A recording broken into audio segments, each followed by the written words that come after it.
एक press note release हुआ है 7 जनवरी 2025 को। India's gross domestic product or GDP is Talk about the FY25 advanced GDP as GDP growth is projected. GDP का ये पहला अनुमान किस ओर इशारा कर रहा है। और इसके अंदर जो अभी नए खुलासे हुए हैं, कितनी सारी अंतिम वस्तुओं और सेवाओं को तैयार किया जाता है, उसके कुल बाजार मूल्य को हम लोग वित्तीय वर्ष 2024-25 अभी चल रहा है। और इसी के लिए दूसरी तरफ देश की सरकार कह रही है कि हम अपनी देश को $5 ट्रिलियन की इकोनॉमी बनाएंगे। सरकार यहां पर खर्चे ज्यादा करेगी और सरकार जो है वो अपने। हेलो विद्यार्थियों, कैसे आप सब? उम्मीद करते हैं आप सभी स्वस्थ होंगे, मस्त होंगे। देखिए, देश के लिए जो जीडीपी दर है वो हमेशा टाइम टू टाइम जारी किया जाता है।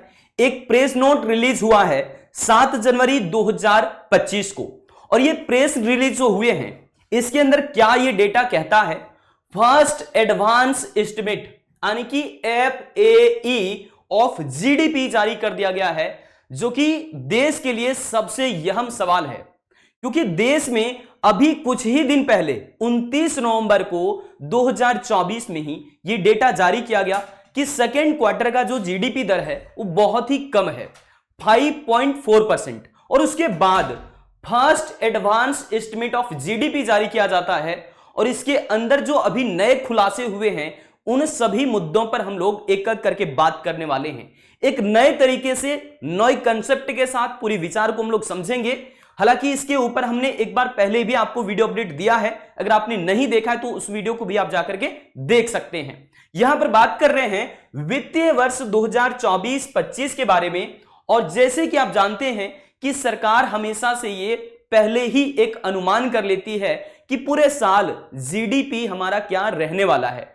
असल में यहां पर बात अगर किया जाए तो जीडीपी की ग्रोथ रेट को पता करना बड़ा इंपॉर्टेंट होता है, क्योंकि देश जो है ना, इसी आधार पर आंका जाता है कि कोई देश किस तरीके से तरक्की कर रहा है। अब यहां पर एक चीज ध्यान रखिएगा कि जब भी हम जीडीपी की चर्चा कर रहे हैं तो इसका साफ साफ मतलब यह है कि एक वित्तीय वर्ष के दौरान कितनी सारी अंतिम वस्तुओं और सेवाओं को तैयार किया जाता है, उसके कुल बाजार मूल्य को हम लोग जीडीपी कहते हैं या फिर सकल घरेलू उत्पाद कहते हैं। अब यहां पर दो बातें और भी आ रही है, जैसे कि एक होता है स्थिर कीमतों पर जीडीपी, एक होता है चालू कीमतों पर जीडीपी। अगर हम स्थिर कीमतों पर जीडीपी को आंकते हैं तो इसका मतलब है उसमें महंगाई को इग्नोर किया जाएगा, और सीधे तौर पर यह देखा जाएगा कि अगर हम मान करके चलें कि देश में सिर्फ प्रोडक्शन बढ़े हैं, वस्तुओं की कीमत नहीं बढ़ा है, तब देश की हालात क्या है या फिर देश की जीडीपी क्या है। यहां से पता चलता है रियल जीडीपी, यानी कि स्थिर कीमतों पर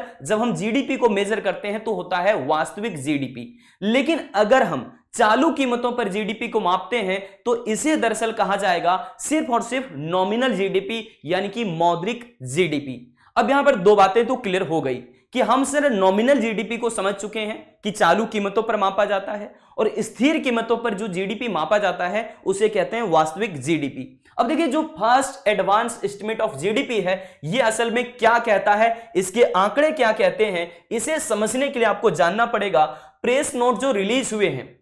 अभी ध्यान रखिएगा कि प्रेस नोट जो रिलीज किया गया है ये किसने जारी किया है, तो ministry of statistics and programme implementation जो है वो डिपार्टमेंट के द्वारा ही, नेशनल अकाउंट्स डिवीजन के द्वारा ये पूरा का पूरा प्रेस नोट रिलीज किया गया है। ये ध्यान रखेंगे 2024-25 के लिए है, वित्तीय वर्ष 2024-25 अभी चल रहा है, और इसी के लिए ये जो है वो प्रेस नोट जारी किया गया। यहां पर बात कर रहे हैं कि फर्स्ट एडवांस एस्टिमेट्स, यानी कि सरकार ने अब पूरी तरीके से यह साफ कह दिया है कि एक साल का जो हमारा पूरी जीडीपी दर रहने वाला है वो कितना रहने वाला है। ठीक है ना, आइए इसको समझते हैं और भी गहराई से। यहां पर कुछ चीजें आपको छोटी छोटी दिखाई पड़ रही है तो मैं इसे बड़ा कर लेता हूं थोड़ा। अब देखो, यहां पर जो बातें प्रेस नोट के अंदर कही गई है इसको हम हाईलाइट करेंगे। कह रहे कि first advance estimates of annual gross domestic product यानी कि GDP for the financial year 2024-25 along with its expenditure components both at constant and current price. अच्छा ध्यान रखिएगा कि जो हम कांस्टेंट प्राइस कह रहे हैं ये वही कीमत मान करके चला जाता है जो वस्तुओं का कीमत, जो सेवाओं का कीमत 2011-12 में रहा होगा।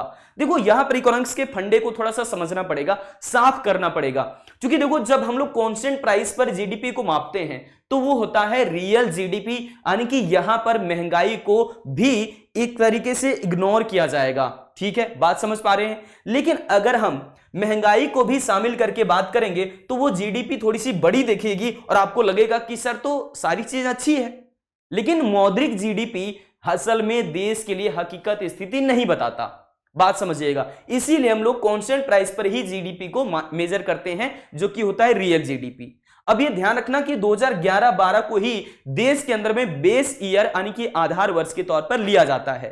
अब ये आधार वर्ष आपको मालूम ही है, आपने इंडेक्स नंबर के अंदर पढ़ा हुआ है। ठीक है, चलो अब यहां पर थोड़ी सी बातें ये भी समझ लें कि आखिर ये डेटा हुआ क्या है। क्या ये जो फर्स्ट एडवांस एस्टिमेट आया है क्या ये एक्सपेक्टेशन से बहुत कम है? असल में ऐसा ही कुछ हुआ है। जब सेकेंड क्वार्टर की जीडीपी आई थी नवंबर में, 27 नवंबर को नहीं, शायद 29 नवंबर, हाँ 29 नवंबर को जब रिपोर्ट जारी किया जाता है उसके अंदर खुलासे क्या हुए हैं सबसे पहले आइए उस पर बात कर लें। मैंने आपको हालांकि बताया था, तो सबसे पहले यहां पर आते हैं। जब यह प्रेस नोट जारी किया गया था 29 नवंबर 2024 को, तो उसी के अंदर यह कहा गया कि असल में हमारी जो रियल जीडीपी है ये कितना रहने वाला है 5.4%। और किसके लिए? सेकेंड क्वार्टर के लिए। सेकेंड क्वार्टर कौन सा होगा? फाइनेंशियल ईयर 2024-25 का ही जो सेकेंड क्वार्टर है उसमें हम बात कर रहे हैं कि 5.4% जीडीपी दर रहेगा। यह सरकार के द्वारा अनुमानित किया गया था। तो ये बातें पहले हो चुकी थी, यानी कि आप इन चीजों को देख चुके हो। लेकिन असल में अब हम लोग क्या कह रहे हैं कि सरकार ने यह जारी कर दिया कि पूरे साल में आखिर ये जीडीपी दर कितनी रहने वाली है। तो देख लो यहां पर कह रही है गवर्नमेंट कि real GDP has been estimated to grow by 6.4% in financial year. यहां पर देखोगे 2024-25 के लिए। अब ये खुलासे अगर होकर के सामने आ रहे हैं, दूसरी तरफ देश की सरकार कह रही है कि हम अपनी देश को $5 ट्रिलियन की इकोनॉमी बनाएंगे, यानी कि हम अपनी अर्थव्यवस्था को मजबूत करने की ओर बढ़ रहे थे। इसी बीच में ये सब अगर आंकड़ा आता है तो ये बात तो बिल्कुल साफ हो जाता है कि हमारी इकोनॉमी अच्छी तरीके से परफॉर्म नहीं कर पा रही है। अब दूसरा कौन सा इसके पीछे वजह है वो सब सारी चीजें आगे डिस्कस करेंगे। उससे पहले आप ये भी ध्यान देना कि ये एक तरह का पूरा अनुमान होता है जो सरकार एक पूरे साल के लिए लगा लेती कि हां अब हमारी जो पूरी एनुअल ग्रोथ रेट है वो लगभग 6.4% है। अब 6.4% के साथ अगर हमें संतुष्टि करनी पड़ रही है तब तक मामला तो ठीक ही है, लेकिन मामले असल में इससे भी ज्यादा गंभीर होने के पूरी चांसेस हैं, क्योंकि हम जान चुके हैं कि देश का जो दूसरा बजट जारी हो चुका है, यानी कि दूसरा जो डेटा जारी हो चुका है असल में ट्रेड डेफिसिट का, वो भी देश का बहुत ज्यादा बढ़ गया है। असल में हुआ यह है कि हमारे जो भारतीय लोग हैं या फिर हमारे जितने भी देश के नागरिक हैं वो आयात कर रहे हैं ज्यादा और निर्यात कर रहे हैं कम। अब ऐसे में देश का बहुत बड़ा घाटा हुआ है। इस पर भी हम एक अलग सी वीडियो अपडेट आपको दे देंगे, आप वहां से जाकर के देख लेना। ठीक है, फिलहाल हम लोग यहां पर समझते हैं और आगे। अब यही देखिएगा, अगर आप इसे करंट देखेंगे, करंट डेटा को देखेंगे, मतलब करंट प्राइस पर देखेंगे, तो ये रेट आपको बहुत हाई दिखेगा, बहुत ज्यादा दिखेगा। लेकिन इससे आखिर में हम लोगों को उतना मतलब नहीं रहता। हम लोगों को ध्यान यहां पर देना होता है कि आखिर में ये रियल जीडीपी कितनी रहेगी नहीं रहेगी। तो ये तो खुलासे हो गए। ठीक है, नॉमिनल जीडीपी को देखोगे, यहां पर कह रहे हैं कि नॉमिनल जीडीपी हैज बीन, यहां पर पूरी तरीके से कह रहे हैं 9.7%। 9.7% अगर आप करंट प्राइस पर देखते हैं तब लगता है कि हां सर बहुत ज्यादा है, लेकिन ये करंट प्राइस पर है, यानी कि देश के अंदर में महंगाई होती है तब ये जो है वो और भी ज्यादा आपको दिखेगा। ठीक है, लेकिन देश में महंगाई को अगर हम इग्नोर करके चले या फिर कांस्टेंट प्राइस पर जो है जीडीपी मेजर करें तब डेटा आपको ये दिख रहा है। ठीक है, सो सरकार ने ये बातें बिल्कुल खुलासा कर दिया कि पूरे एक साल में क्या रहने वाला है स्थिति। अब यहां पर देखोगे कोविड से पहले और कोविड के बाद की स्थिति को भी समझें तो एक बात तो बिल्कुल साफ हो जाती है कि यहां पर जब कंपैरिजन किया जा रहा है 2012-13 का, 13-14 का, और इसी प्रकार से अब हमारा जो वो फर्स्ट एडवांस एस्टिमेट 2024-25 का भी आ चुका है, तो उसके साथ पूरी तरीके से कंपैरिजन को समझते हैं। देखिए देश में जो है शुरुआत में 2012-13 की अगर बात करें तो 5.5%, ठीक है, ये हमारी जो है एनुअल जीडीपी एस्टिमेट्स रहा था। उसके बाद देखोगे 13-14 में थोड़ी सी बढ़ी है 6.4%, 14-15 में फिर से बढ़ा है 7.4%, फिर जो है वो 15-16 में भी बढ़ा है 8%, और उसके बाद 16-17 में भी बढ़ा है 8.3%। अब इस तरीके से देश का जो है वो जीडीपी दर आगे बढ़ता हुआ दिख रहा था, मतलब सीढ़ियों पर धीरे धीरे करके चढ़ ही रहा था इकोनॉमी। लेकिन फिर बात आती है 17-18 का, जिसमें कि थोड़ा सा लो देखा गया, यानी कि मात्र 6.8%, और उसके बाद से लगातार आप देखोगे तो 6.5%, फिर जो है वो बहुत कम 3.9% पर आ गया था 2019-20 में, और उसी दौरान पूरे वैश्विक स्तर पर आ जाता है कोविड, और इसने ना सिर्फ भारतीय अर्थव्यवस्था को बल्कि दुनिया के कई सारी अर्थव्यवस्था को अपने गिरफ्त में ले लिया। और यही इंपैक्ट आप देखोगे इंडिया की जो है वो जीडीपी पर भी देखा गया है कि हमारी कोविड के टाइम में स्थितियां जो थी वो माइनस में चला गया था, नेगेटिव में चला गया था, ऋणात्मक में चला गया था 5.8%। अब देखो जितनी तेजी के साथ हम लोग गिरे, जैसे ही हालात सुधरे धीरे धीरे करके, इकोनॉमी खुला पूरी तरीके से, तो यहां पर व्यापार बढ़ा, उत्पादन बढ़ा, उस स्थिति में बहुत तेजी के साथ इकोनॉमी छलांग लगाया, 9.7% तक जो है हमारी जीडीपी एस्टिमेट्स की गई। अब समझिए आगे, ये जो नया रिपोर्ट फिर खुल करके आता है कि हां जो है अब स्थितियां फिर से सामान्य हुई 7%, फिर आगे देखोगे 8.2%, और अब जो सरकार अनुमान लगा करके कह रही है ये है 6.4%। अब ये बात समझने की जरूरत है, जहां पर एक तरफ हम पूरी तरीके से ये अनुमान लगा रहे थे कि देश की जीडीपी लगभग 8% के आसपास रहने वाली है। आरबीआई ने तो यहां तक कह दिया था कि 7.2% के आसपास रहेगा। बहुत सारे बड़े बड़े अर्थशास्त्री भी कह रहे थे कि 7.3, 7.4 के आसपास रहेगा, लेकिन अब ये जो है वो मात्र 6.4% के अप्रॉक्स में है। तो यहां से बातें ये साफ हो गई है कि इकोनॉमी अच्छी परफॉर्म नहीं कर रही है। लेकिन अब क्या, अब होगा क्या असल में, इस पर आइए बात करें। यहां पर देखिएगा मामले हुए क्या हैं, देश कहां पर जो है वो पीछे पड़ रहा है, या फिर किन स्थितियों में जो है वो हमारी, मतलब किन क्षेत्रों में हमारी स्थिति ठीक नहीं है, कहां पर हमें विशेष रूप से ध्यान देने हैं, सरकार को कहां पर असल में काम करना है। देखिए देश के हर एक स्टेट्स में देखेंगे तो नई तरीके से उस सरकार की एक चुनौतियां उभर करके आती रहती है टाइम टू टाइम, लेकिन उसके बावजूद भी उनके अकाउंट में क्या पैसे बचे हैं या फिर उनके अकाउंट्स का हालचाल क्या है, ये देखा जाता है। ठीक है, फर्स्ट एडवांस एस्टिमेट लगाने के लिए साथ साथ में ये भी देखा जाता है कि रेलवे टिकट्स कितने जो है बुक हो रहे हैं, है ना, लोग रेल से कितने सफर कर रहे हैं, हवाई यात्रा कितनी की जा रही है, या फिर हमारा इंडस्ट्री का स्टेटस कैसा है, हमारा उद्योग धंधा कैसे संचालन हो रहा है, कितनी सारी वस्तुओं का उत्पादन हो पा रहा है। तो ये सब सारा जो है अनुमान लगाया जाता है और उसके आधार पर ही फर्स्ट एडवांस एस्टिमेट्स को जारी किया जाता है। अब आइए इसके ऊपर और भी डिटेल से चर्चा करें ताकि यह मामला पूरा क्लियर हो जाए। देखो यहां पर first advance estimate of GDP को देखेंगे तो किस आधार पर इसको असल में जारी किया जाता है, यह सारा यहां पर खुलासा करते हैं। सबसे पहले यह देखा जाता है कि औद्योगिक उत्पादन सूचकांक की स्थिति क्या है। यह ध्यान रखोगे कि अप्रैल से लेकर के अक्टूबर 2024 तक का पूरा यह डेटा लिया गया और उसकी बेस पर ही जो है वो ये इंडेक्स जारी किए गए और फिर उसके आधार पर ही पता लगाया गया कि अब पूरे एक साल के अंदर जीडीपी दर क्या रहने वाली है। ठीक है ना। दूसरी बात, फसल उत्पादन के क्षेत्र में हम देखें तो यहां पर भी एडवांस में ही पूरा का पूरा अनुमान लगा लिया गया है पिछले रिकॉर्ड के आधार पर कि पिछले वर्ष में क्या हालात रहे थे, क्या स्थितियां रही थी, उसके आधार पर यह अनुमान कर लिया गया है। फिर केंद्र सरकार और राज्य सरकार के खाते में कितने क्या बचे हैं शेष, उसको देखा गया। फिर यहां पर देखिएगा पहली और दूसरी तिमाही के सूचीबद्ध कंपनियों का वित्तीय प्रदर्शन कैसा है, कैसे जो है वो परफॉर्मेंस दे पा रही है हमारे देश की फर्में। ठीक है ना। फिर आगे देखोगे कह रहे कि उड़ान यात्री हो या फिर जो है वो कह लीजिए हवाई यात्रा कोई कर रहा हो या फिर रेलवे टिकट्स बिक करके कितनी कमाई हुई है तो रेलवे की कमाई, या फिर कार बिक्री कितनी हुई है, जो मेजर जो है फैक्टर लिए जाते हैं देश के अंदर में वो यही सारे हैं और इसके आधार पर ही फर्स्ट एडवांस एस्टिमेट को जारी किया जाता है। ये बातें समझ में आ गया होगा कि देश जो है वो किस तरीके से आगे बढ़ रहा है या फिर इकोनॉमी की अभी हालत क्या है।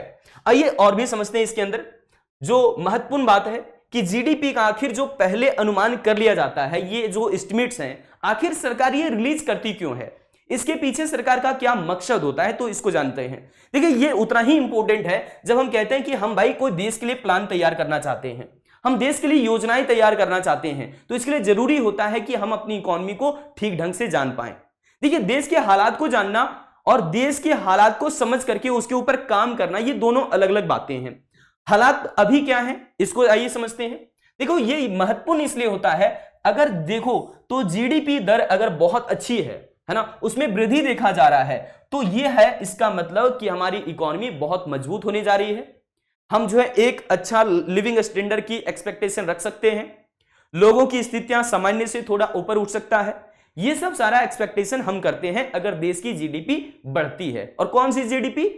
कांस्टेंट प्राइस पर जीडीपी, यानी कि स्थिर कीमतों पर जीडीपी बढ़े तो हम समझ सकते हैं कि देश के नागरिकों की हालत सही होगी। बात समझ गए? चलो अब यहां पर देखोगे, लेकिन अगर कहीं देश की जीडीपी में वृद्धि हुई है तो सरकार यह भी समझती है कि देश में वस्तुओं और सेवाओं की मांग में काफी वृद्धि हुआ है, और इस वक्त सरकार जो है सख्ती नीतियां अपनाती है, जिसे हम कह सकते हैं कि सरकार को यहां पर अपने खर्चे कम करने होते हैं, क्योंकि आम जनता के पास अच्छा खासा इनकम तो होता ही है। अब चूंकि सरकार भी पैसे खर्च करेगी देश में और देश की जनता भी पैसे भरपूर खर्चे कर रही है, तो ऐसे में होता असल में यह है कि जनता बहुत ज्यादा वस्तुओं और सेवाओं की मांग बढ़ा सकती है और देश में इन्फ्लेशन की स्थिति आ सकती है, महंगाई आ सकता है। और इसी वजह से हम कह रहे हैं कि यहां पर सरकार को सख्ती नीतियां अपनानी पड़ती है यदि देश की जीडीपी में काफी बहुत ज्यादा वृद्धि देखा जाए। ठीक है ना, क्योंकि ये दूसरी तरफ से इंडिकेटर होता है इन्फ्लेशन का, महंगाई का। ठीक है, अब आओ यहां पर देखें, कह रहे हैं कि दूसरी ओर अगर हम देखें सकल घरेलू उत्पादन की जीडीपी वृद्धि दर बहुत कम है या फिर धीमी है या फिर ऐसा होने का उम्मीद है, तो सरकार जो है विस्तारवादी नीति को अपनाती है। अब ये विस्तारवादी नीति क्या है? विस्तारवादी कहने का मतलब है कि सरकार यहां पर खर्चे ज्यादा करेगी और सरकार जो है वो अपने रेवेन्यू कम प्राप्त करेगी, यानी कि राजस्व को कम प्राप्त करेगी। यानी कि आप सीधा सीधा ये कह सकते हो कि सरकार ने जितना टैक्स प्राप्त किया है, जितना राजस्व प्राप्त किया है, जितना टैक्स प्राप्त किया है, उसके तुलना में सरकार ज्यादा पैसा खर्च करती है अगर देश की जीडीपी वृद्धि दर बहुत कम है। तो इसका मतलब अब बिल्कुल साफ है कि देश की इकोनॉमी को बूस्ट करने के लिए सरकार को भारी मात्रा में पैसे खर्च करने होंगे। पहली तो बात यह है।